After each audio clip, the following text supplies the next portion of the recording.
సాయి శివాని భక్తి పాటలు. సాయి శివాని భక్తి పాటలు. Please like, share, comment, subscribe to my channel. ఓం శ్రీ మహాగణాధిపతయే నమః. ఓం శ్రీ గురుభ్యో నమః. ఓం శ్రీ మాత్రే నమః.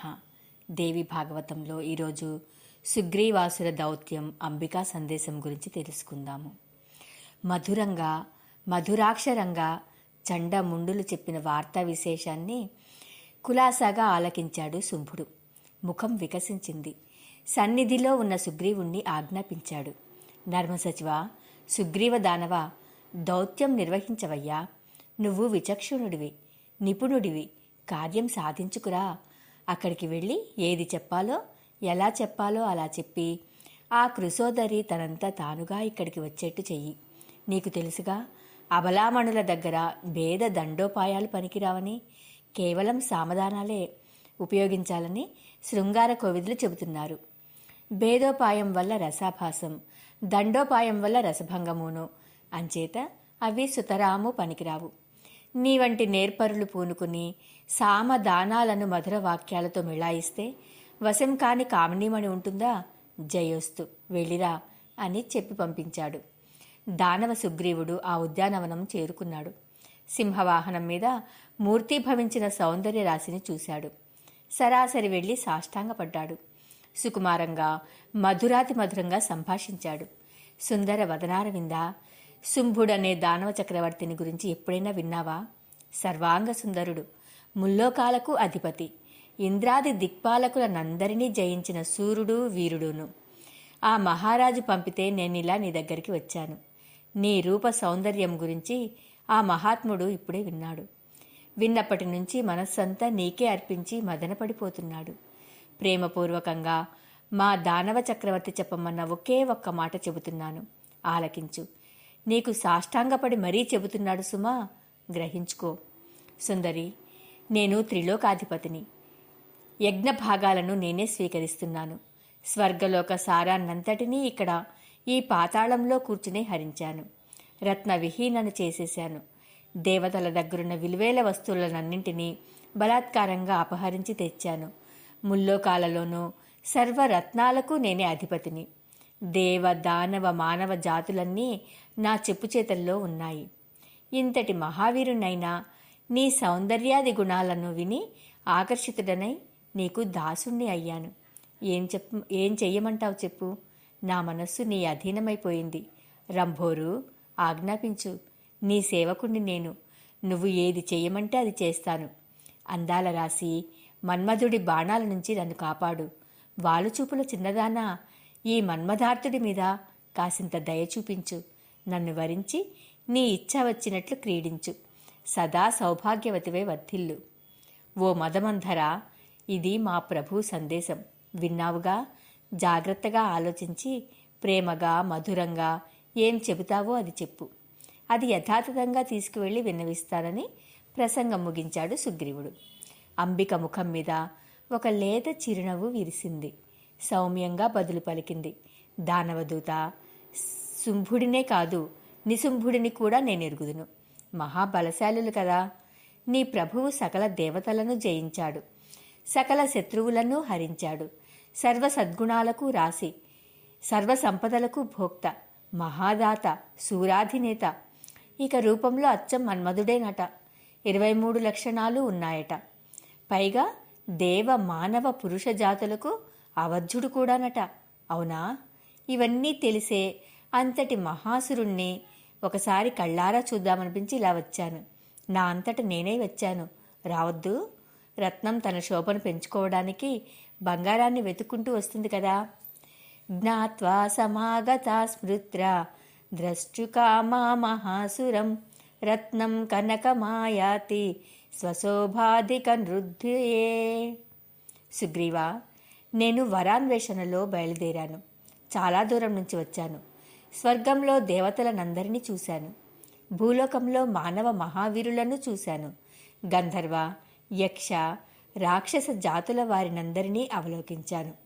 అందగాళ్లు చాలామందే కనిపించారు గాని అదేమిటో అందరూ భయపడిపోతున్నారు, గజగజా వణికిపోతున్నారు. ఏమిటా అని ఆరా తీస్తే మీ ప్రభువు శుంభుడికి భయపడుతున్నారని తెలిసింది. అదిగో అక్కడ మొదటిసారిగా శుంభుడి గుణగణాలను గురించి విన్నాను. దర్శించాలనిపించింది. హుటాహుటిని వచ్చాను.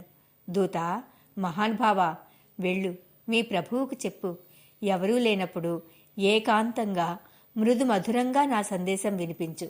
ఇదిగో జాగ్రత్తగా విను, యథాతథంగా చెప్పాలి సుమా.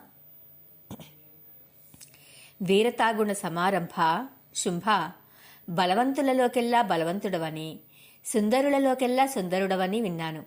దాతవని, సకల దేవ విజేతవని తెలుసుకున్నాను. సర్వ విద్యా పారగుడవని, సకల సద్గుణ విశారదుడవని గ్రహించాను.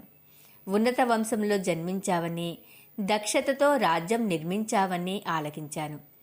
రత్నరాశులను స్వాధీనపరుచుకుని భోగ భాగ్యాలను అపారంగా అనుభవిస్తా ఉన్నావని పరికించాను. అందుకే కోరి కోరి నీ నగరానికి వచ్చాను. నేను వరుణ్ణి వెతుక్కుంటున్నాను. ఇంతకాలానికి యోగ్యుడవు దొరికావు. నేను నీకు తగిన దానను, ఇది నిజం. కాకపోతే నాకు చిన్న నియమం ఉంది. ఇక్కడి దాకా వచ్చి చెప్పకపోవడమేమి, చెప్పేస్తున్నాను.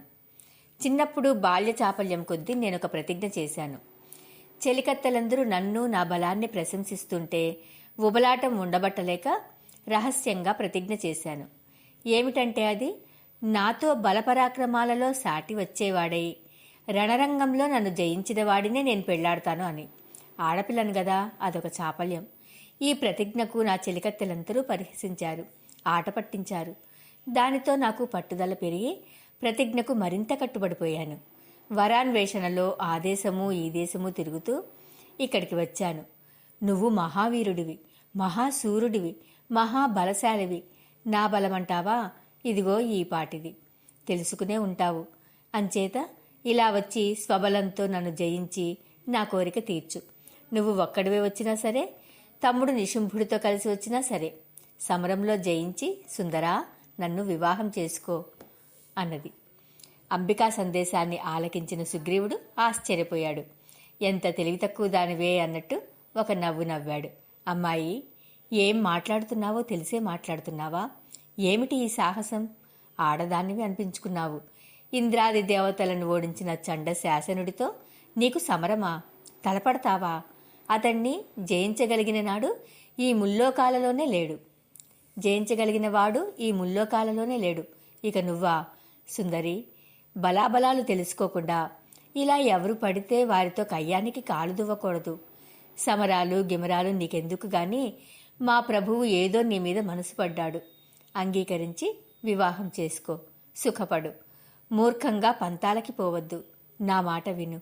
శుంభుణ్ణి వరించు, లేదా నిశుంభుణ్ణి వరించు. శృంగారం సర్వ ప్రాణికోటికి ఆనందదాయకమే. అందున నీలాంటి అందగత్తెలకు, యువతులకు ఇంకాను. ఇప్పుడు నువ్వు నా వెంట రాకపోతే మా ప్రభువుకి కోపం వస్తుంది. సేవకులను పంపించి నిన్ను బలాత్కారంగా తీసుకుపోతాడు. జుట్టు పట్టుకుని లాక్కుపోతారు. అసలే రాక్షసులు. శుంభుడి సన్నిధిలో పడేస్తారు. అదెంత అవమానమో ఆలోచించు. సిగ్గుని కాపాడుకో. తన్వంగి సాహసాలు చేయకు. గౌరవంగా అడిగాడు. గౌరవంగా పద. గౌరవం దక్కించుకో. యుద్ధం ఎక్కడా? రతి సౌఖ్యం ఎక్కడా? సారాసార వివేకం ఉండవద్దు. నువ్వు ఎంతో అదృష్టం చేసుకున్నావు కనుక ఇలాంటి సువర్ణావకాశం లభించింది. శుభప్రదంగా ఉంటుంది. నా మాట విని శుంభుణ్ణో నిశుంభుణ్ణో వివాహం చేసుకో అన్నాడు. దూత, నువ్వు చెబుతున్నదంతా వాస్తవమే, అంగీకరిస్తున్నాను. శుంభ నిశుంభులు మహాసూరులని, మహాక్రూరులని బాగా ఎరుగుదును. కానీ ఏం చేయను? చిన్నప్పటి నా ప్రతిజ్ఞ తీరాలి కదా. లేకపోతే చెలికత్తెలలో నాకు నగుబాటు కాదు, అవమానం కాదు, సిగ్గుచేటు కాదు. అంచేత శుంభుడు గాని నిశుంభుడు గాని ఎవడు బలవత్తరుడైతే వాడే నా భర్త. రమ్మను, నన్ను జయించమను, పాణిగ్రహణం చేయమను. నేనేదో ఆదేశము పర్యటిస్తూ యథాలాపంగా ఇలా వచ్చాను. ఒంటరిదాన్ని, పైగా అబలను. వీరధర్మం ఒకసారి గుర్తు చేసుకుని నాకు యుద్ధం అనుగ్రహించమని మీ ప్రభువుకు విన్నవించు. నా చేతిలో శూలం ఉంది. అది చూసి భయపడేట్టయితే పాతాళంలోనే ఉండిపోమ్మను. మరింక బయటికి రావద్దను. స్వర్గాన్ని భూలోకాన్ని వదులుకోమను.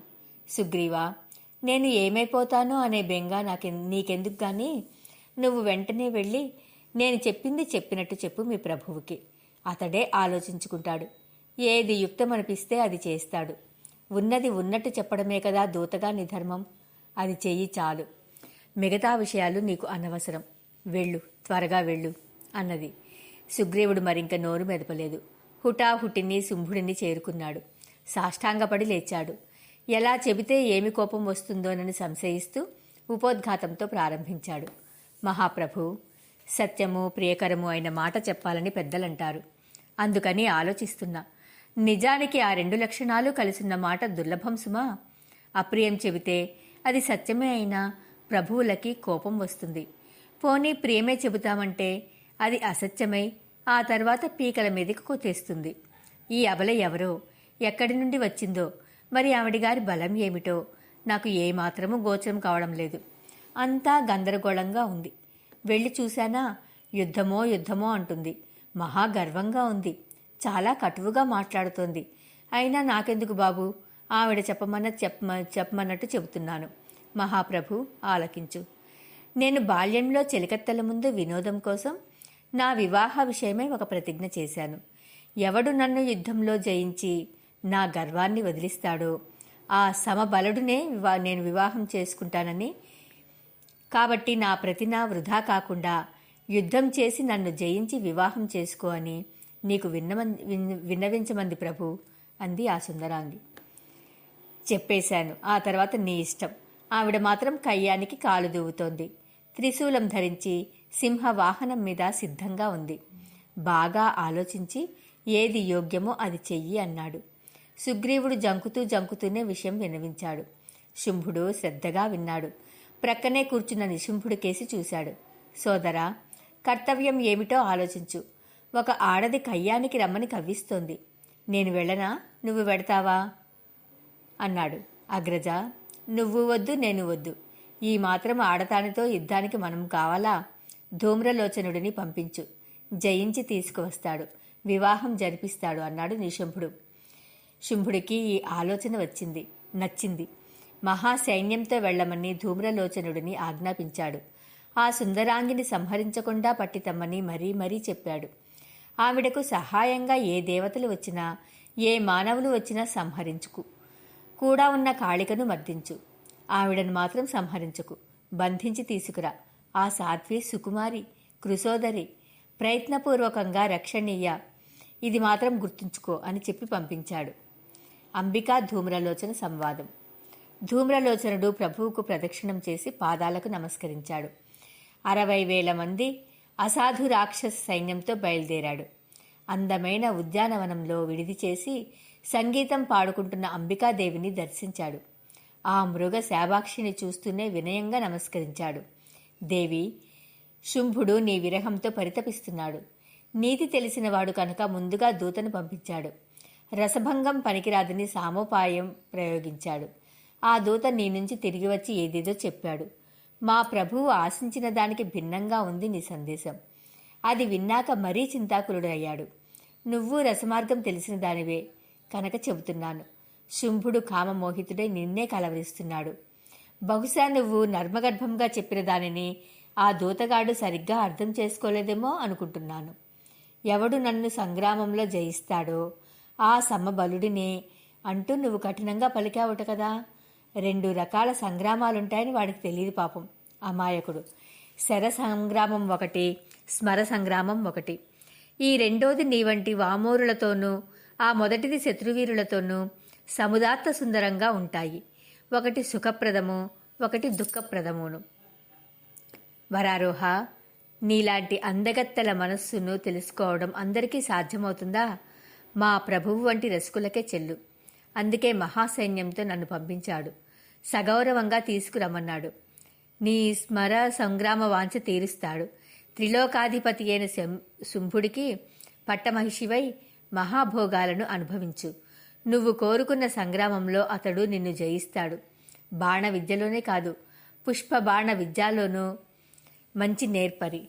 నువ్వు చిత్రవిచిత్రంగా హావాలను ప్రదర్శిస్తే అతడు సమస్థాయిలో భావాలను ప్రకటిస్తాడు. ఆ సంగ్రామంలో ఈ కాళిక మీకు నర్మసాక్షిణి అవుతుంది. శయన మందిరంలో సుఖశయ్య మీద నీతో సంగ్రామం చేసి నిన్ను ఓడిస్తాడు. నఖక్షతాలతో నీ శరీరం నిండా, దంతక్షతాలతో నీ అధరం మీద రక్తం చిందిస్తాడు. చెమటలు పట్టిస్తాడు. నిన్ను చిందరవందర చేస్తాడు. నీ వాంఛితం నెరవేరుతుంది. ఆ రూపంలో నిన్ను చూసి మా ప్రభువు పరవశుడు అవుతాడు. ఇంకా ఇంకా నీకు వివసుడు అవుతాడు. మానినీమణి, మృదువుగా చెప్పాను, హితవుగా చెప్పాను. మా దానవ గణాధ్యక్షుడి అభ్యర్థనను మన్నించు. అస్త్రశస్త్రాలతో యుద్ధం కోరుకునేవారు ఒట్టి మందభాగ్య శిఖామణులు. దానికి నువ్వు తగవు. అది నీకు వద్దు. నువ్వు సురతవల్లభవు. నీ మృదువైన పాద తాడనంతో పులకింపజేసి మా ప్రభువుకు శోకరహితత్వం కలిగించు. మద్యం పుక్కిటబట్టి చిలకరించి వకుళత్వం కురవకత్వం ప్రసాదించు. అశోకం కురు రాజానం పాదాఘాత వికాసితం వకుళం సీధుసేకేన తథా కురవకం కురు. పద్మినీ జాతి వనిత పారాణి దిద్దుకున్న పాదంతో తాకితే అశోక వృక్షం పుష్పిస్తుందని, మద్యం పుక్కిటబట్టి సీధువుగా చిలకరిస్తే పొగడ చెట్టు గోరింట చెట్టు కుస్మిస్తాయని దోహద క్రియలు ప్రసిద్ధాలు. ధూమ్రలోచనుడి ప్రసంగానికి అంబికాదేవి సమాధానం చెప్పలేదు. మౌనంగా ఉండిపోయింది. కాళికాదేవి కల్పించుకుంది. ఘాటుగా బదులు పలికింది. జాల్ముడా, విదీషకుడిలా నటుడిలా మాట్లాడుతున్నావు. మధురంగా మాట్లాడుతూ వృధా మనోరథాలు నెమరువేస్తున్నావు. సేనా సహితుడవై వచ్చావు. ఆ దుర్మార్గుడు పంపితే వచ్చావు. యుద్ధం చెయ్యి. వ్యర్థాలాపాలు చాలించు. శరాఘాతాలతో శుంభ నిశుంభులను సంహరించి ఇంకా నీలాంటి నీచులనందరినీ మట్టుబెట్టి అంబికాదేవి తన నిలయానికి తిరిగి వెడుతుంది. ఈ జగన్మోహినితో మీ మందమతికి వివాహమా? సింహిక ఎంత కామార్త అయితే మాత్రం నక్కను వరిస్తుందా? ఆడ ఏనుగు గాడిదను కోరుతుందా? ధూర్తుడా, వెళ్ళు. శుంభ నిశుంభులకు నా మాటగా చెప్పు. యుద్ధానికి రమ్మను. లేదంటే శరణు వేడుకోమను. పాతాళంలో దాక్కోమను. ఈ మాటలు ధూమ్రలోచనుడిలో కోపాగ్ని రగిలించాయి. కురూపి, ముందు నిన్ను సంహరించి తరువాత ఈ అంబికను బంధించి మా ప్రభువు సన్నిధికి తీసుకువెడతాను. కానీ రసభంగం అవుతుందని భయపడుతున్నాను. లేదంటే ఈపాటికే ఈ పని చేస్తుండేవాణ్ణి అని గర్జించాడు. మందమతి, ధనుష్మంతుడెవడూ ఇలా సంశయించడు. అశక్తుడవై నిన్ను నువ్వు పొగడుకుంటున్నావు. సామర్థ్యమే ఉంటే ధనుసు ఎక్కుబెట్టు. శరీరం సంధించు. సరాసరి యమలోకానికి పోదుగాని. కాళికాదేవి అగ్రహోదగ్రంగా మాట్లాడేసరికి ధూమ్రలోచనుడు ధనుస్సు ఎక్కుపెట్టాడు. శరవర్షం కురిపించాడు. ఆకాశంలో అదృశ్య రూపులై విమానాలలో కూర్చుని తిలకిస్తున్న దేవతలు కాళికను జయ జయధ్వానాలతో స్తుతించారు. కాళిక ధూమ్రలోచనుడిపై ధీటుగా బాణాలు కురిపించింది. వివిధాయుధాలతో ఘోరంగా యుద్ధం జరిగింది. ధూమ్రలోచనుడి రథానికి పూడ్చిన గాడిదలను కాళిక ముందుగా సంహరించి తీవ్ర బాణాలతో రథాన్ని భగ్నం చేసింది. విజయ గర్వంతో వికటాట్టహాసం చేసింది. ఇంతలోకి వాడు మరో రథాన్ని అధిరోహించి క్రోధంతో భగభగలాడుతూ చురకత్తులు విసిరాడు. కాళికాదేవి వాటినన్నింటిని మధ్యలోనే ఖండించి అతడి రథానికి ఇరువైపులా రక్షకులుగా ఉన్న రాక్షసులను సంహరించింది. సూతుడిని, గాడిదలను మట్టుబెట్టింది. వాడి ధనస్సును విరిచేసింది. దిక్కులు పికటిల్లేలాగా శంఖానాదం చేసింది. ధూమ్రలోచనుడు సర్వలోహమయమైన పరిఘను స్వీకరించి కాలయముడిలా కాళికాదేవిపైకి లంఘించాడు. కురూపి, కలహప్రియ, ఇప్పుడే నీ అంతు చూస్తానంటూ దూసుకువచ్చాడు. కాళికాదేవి క్రోధ తామ్రాక్షి అయి హుంకరించింది. ధూమ్రలోచనుడు భస్మమైపోయాడు. రాక్షస సైనికులు భయ విహ్వలురై పలాయనం చిత్తగించారు. దేవతలు ఆనందం పట్టలేక కాళికాదేవిపై పుష్పవర్షం కురిపించారు. ఆ క్షణంలో రణరంగం భీకరంగా ఉంది. రాక్షసుల కళేబరాలు, గాడిదల శవాలు, తెగిపడిన అవయవాలు, మాంసం ముద్దలు, రక్త ప్రవాహాలు, కాకులు, గ్రద్దలు, డేగలు, రాబందులు, నక్కలు కలిగించుకుంటున్న కోలాహలం. కాళికాంబికలు ఆ ప్రదేశం నుంచి వైదొలగి అల్లంత దూరాన మరొక సమతలంలో విడిది చేసి విజయసూచకంగా శంఖానాదం చేశారు. అది శుంభుడి నిశాన మందిరంలో ప్రతిధ్వనించింది. సోదరులిద్దరూ ఈ వలికి వచ్చారు. క్షతగాత్రులై తిరిగి వస్తున్న దానవ సైనికులు కనిపించారు. కొందరిని మంచాలపై మోసుకువస్తున్నారు. ధూమ్రలోచనుడు కనపడలేదు. ఏమయ్యాడు? అంబికను తీసుకురాలేదా ఇంకా అని సేవకులను ప్రశ్నించారు. సేవకులు భయపడుతూ జరిగిన సంగతి వివరించారు. వినిపిస్తున్నది అంబిక శంఖనాదం. కాళికాదేవి ధూమ్రలోచనుడిని కడతీర్చింది. మిగిలిన వారిని సింహం పొట్టన పెట్టుకుంది. దేవతి పుష్పవర్షి కురిపిస్తున్నారు. ఇదంతా చూస్తూనే మనకేదో మహోపద్రవమే వచ్చినట్టు కనపడుతోంది. జయించటం కష్టమనిపిస్తోంది.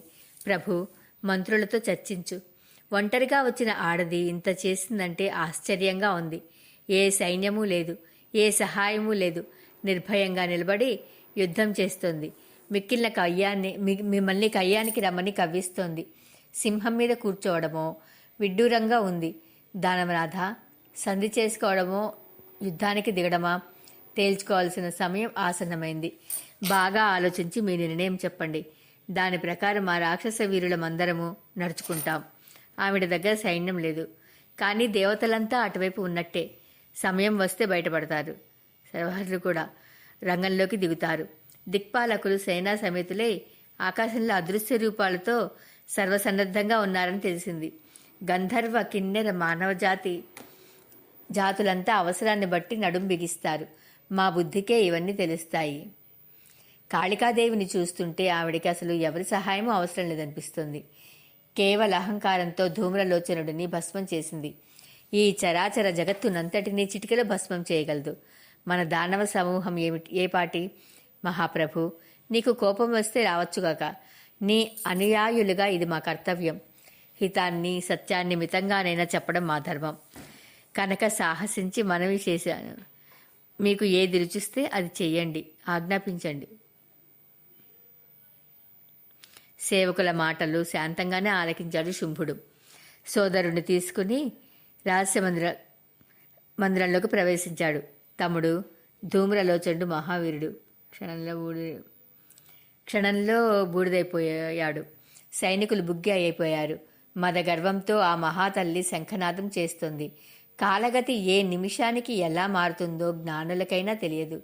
గడ్డిపోచ ఒక వజ్రాయుధం కావచ్చు, ఒక వజ్రాయుధం గడ్డిపరకైనా కావచ్చు. దైవం అనుకూలించకపోతే బలవంతుడే హీనుడవుతాడు. గడ్డిపోచ ఒక వజ్రాయుధం కావచ్చు, ఒక వజ్రాయుధం గడ్డిపరకైనా కావచ్చు. దైవం అనుకూలించకపోతే బలవంతుడే బలహీనుడవుతాడు. కాలగతి దైవగతి అటువంటివి. సోదరా, అందుకే నేను సలహా అడుగుతున్నాను. ఏం చేద్దాం? అంబికాదేవి మనకు దక్కుతుందనే మాట కల్లా. అది వదిలే. యుద్ధానికి దిగడమా, పారిపోవడమా? ఇది ప్రశ్న. త్వరగా తేల్చి చెప్పు. నువ్వు వయస్సులో నాకంటే చిన్నవాడివి అయినా సంకట పరిస్థితుల్లో నీ బుద్ధి చురుకుగా పనిచేస్తుంది. సలహా చెప్పడంలో పెద్దవాడివే. నువ్వు ఎలా అంటే అలా చేద్దాం. అగ్రజ, పలాయనం మనకు యుక్తం కాదు. దుర్గాలలో తలదాచుకోవడము సమంజసం కాదు. యుద్ధమే శ్రేయస్కరం. అదే కర్తవ్యం. సేనా సమేతుడనే నేనే వెడతాను. ఆ అబలలను సంహరించి వస్తాను. దైవం ప్రతికూలించి జరగరానిదే జరిగితే అప్పుడు నువ్వు మరొకసారి బాగా ఆలోచించి ఏదో ఒక నిర్ణయం తీసుకుందుగాని అన్నాడు. అయితే తమ్ముడు, నువ్వుండు. చండముండలు ఉన్నారు కదా, వాళ్లను పంపిద్దాం. కుందేలును పట్టుకోవడానికి ఏనుగును పంపకూడదు కదా.